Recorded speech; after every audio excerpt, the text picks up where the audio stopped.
जय जय राम, जय सिया राम, जय हो भोलेनाथ। दोस्तों, सोमवार के व्रत में ये फल खाने से आपका व्रत खंडित हो जाता है या फिर पूर्ण रूप से टूट जाता है और पूरे परिवार को इसका पाप लगता है। और अगर आप सोमवार व्रत रखते हैं तो ये फल भूल से भी मत खाना। भगवान भोलेनाथ आपसे नाराज़ हो जाते हैं और आपको भगवान शिव की क्रोध का सामना करना पड़ सकता है।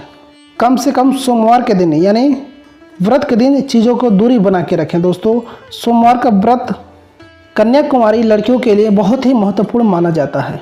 सच्चे मन से जो भी कुंवारी लड़कियां भगवान शिव की पूजा अर्चना करती हैं उन्हें मन पसंद वर की प्राप्ति होती है। सच्चे दिल से भगवान शिव का आराधना करें।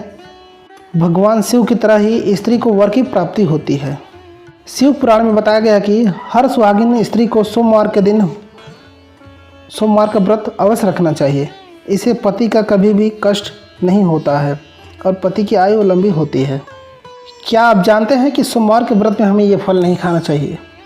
अगर आप गलती से भी इस फल को खा लेते हैं तो ज़िंदगी भर आपको भगवान शिव के क्रोध का सामना करना पड़ सकता है।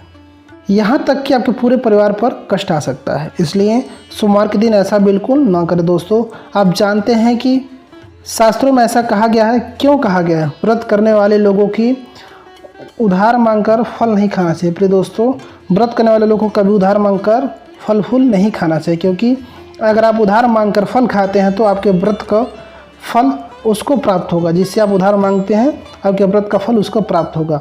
आपको खाने को देता है तो अगर आप ईश्वर के शरण में आए हैं और आप प्रसाद या भंडारा खा लेते हैं तो इसमें आपको कोई दोष नहीं है। प्रिय दोस्तों, आपको व्रत में किसी से उधार लेके नहीं खाना है, लेकिन अगर आप ईश्वर के दरबार में आए हैं, भगवान के मंदिर में आए हैं, अगर भंडारा मिलता है, प्रसाद मिलता है तो आप उसे खा सकते हैं। इसमें आपको कोई दोष नहीं लगेगा। प्रिय दोस्तों, लेकिन अगर आप उधार मांग के खाते हैं, किसी से कर्ज लेकर के खाते हैं तो आपको फलित नहीं होगा। इसलिए व्रत के समय आप किसी से कोई भी चीज़ उधार मांग कर न खाया कीजिए।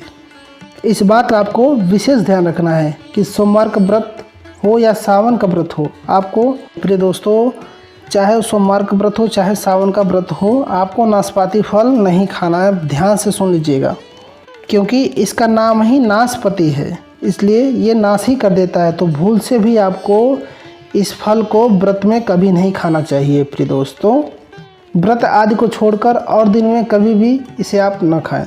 जिस दिन आपका व्रत नहीं है उस दिन आप इसका सेवन कर सकते हैं, और लेकिन व्रत हो या उपवास हो, इसमें आप नाशपाती का सेवन बिल्कुल ना करें और ना ही भगवान को नाशपाती चढ़ाना चाहिए। दोस्तों, अब आप बताते हैं कि कट्टू का आटा या सिंघाड़े का आटा। प्रिय दोस्तों, अब हम आपको बता रहे हैं कि जो कट्टू का आटा होता है या सिंघाड़े का आटा होता है उसे नहीं खाना चाहिए, क्योंकि इसमें हमारा व्रत टूट जाता है। आपको बता दें कि लंबे समय से रखा हुआ आटा व्रत को भंग कर देता है। प्रिय दोस्तों, कभी भी ज़्यादा दिन से रखा हुआ आटा को व्रत में नहीं खाना चाहिए, क्योंकि इसमें छोटे छोटे कीड़े पड़ जाते हैं जिन्हें आपको दिखाई नहीं देंगे, जिसको खाने से की वजह से हमारा व्रत टूट जाता है। दरअसल लंबे समय से रखे हुए आटा के अंदर कीड़े पड़ जाते हैं जो कि कई तरह से दिखाई नहीं देते हैं और हमें खाने में आ जाते हैं। ऐसा खाने से मांस का सेवन करने के बराबर होता है। प्रिय दोस्तों, अगर आप उस आटे को खा लेते हैं जिसमें बारीक बारीक कीड़े होते हैं जो दिखाई नहीं देते हैं,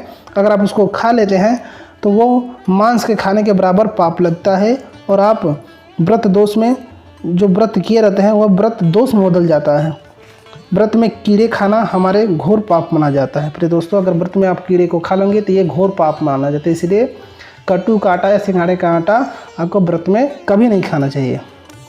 इसलिए कहा गया है कभी भी व्रत में ताज़ा आटा आपको खाना चाहिए। दोस्तों, ज़्यादा से ज़्यादा आपको कोशिश करनी चाहिए कि व्रत वाले दिन आप भगवान का ध्यान रखें, ओम नमः शिवाय का जाप करें। सुबह के समय उठने की पश्चात जितना जल्दी हो सके आप स्नान करके मंदिर में पहुंच जाएं और भगवान शिव के अभिषेक करें। कोई भी उपाय आप सच्ची मन सच्ची श्रद्धा विश्वास के साथ करते हैं तो वह 100% आपको पूरा होगा। मुझे उम्मीद है कि हमारी वीडियो आपको पसंद आई होगी। अगर वीडियो पसंद आई तो वीडियो को लाइक कीजिए, चैनल पर नया है तो चैनल को सब्सक्राइब कीजिए, वीडियो को अपने दोस्तों के साथ शेयर कीजिए। मिलते हैं आपसे एक और वीडियो के साथ, तब तक के लिए नमस्कार।